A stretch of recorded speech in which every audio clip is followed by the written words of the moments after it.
पार्वती पतये हर हर महादेवचा जयघोष श्री कालभैरव अष्टकाचा पुरोहितांच्या मंत्रोच्चारामध्ये वणी येथील स्वयंभू तिळेश्वर महादेव मंदिरामध्ये कलाष्टमी आणि श्री कालभैरवनाथ जयंतीनिमित्त अभिषेक महापूजा करून तिळेश्वर महादेव आणि भैरवनाथांच्या आकर्षक साज शृंगार आणि फुलांची आरस करण्यात आली होती। वणीतील देव नदीच्या तीरावर असलेले अतिप्राचीन आणि जागृत देवस्थान म्हणून तिळेश्वर महादेव मंदिर ओळखलं जातं।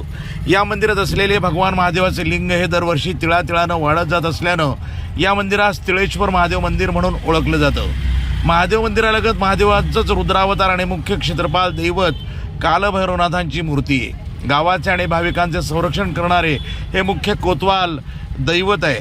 श्री कालभैरवनाथ जयंतीनिमित्त श्री महादेव मंदिर आणि श्री कालभैरवनाथ मंदिर परिसरामध्ये आकर्षक विद्युत रोषणाई फुलांची आरास करण्यात आली होती। तसंच मंदिर परिसरामध्ये शनिवार रात्री दीपोत्सव करून कालाष्टमी आणि कालभैरव जयंतीनिमित्त तिळेश्वर महादेव आणि श्री कालभैरवनाथांच्या मूर्तीस रुद्राभिषेक तसंच कालभैरवनाथांच्या मूर्तीवर पंचामृत आणि देवास प्रिय असलेल्या द्रव्यांचा आणि श्री कालभैरवनाथांचा मंत्र आणि कालभैरव अष्टकाचं पठण करून अभिषेक करण्यात आला।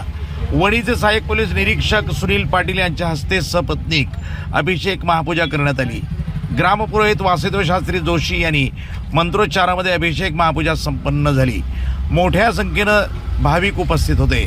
श्री तिळेश्वर महादेव मंदिर भक्त मंडळाच्या वतीनं कार्यक्रमाचं आयोजन करण्यात आलं होतं। काल भैरव भगवान की जय। नमः पार्वती पतये हर हर महादेव। आजच्या दिवसाचं फार मोठं महत्त्व आहे। काल भैरव जयंती आहे। आजचा असा पावन दिवस आहे। हा फार मोठा पर्वकाळ सांगितलेला आहे। शिवपुराणामध्ये सुद्धा याचं खूप मोठं वर्णन आहे।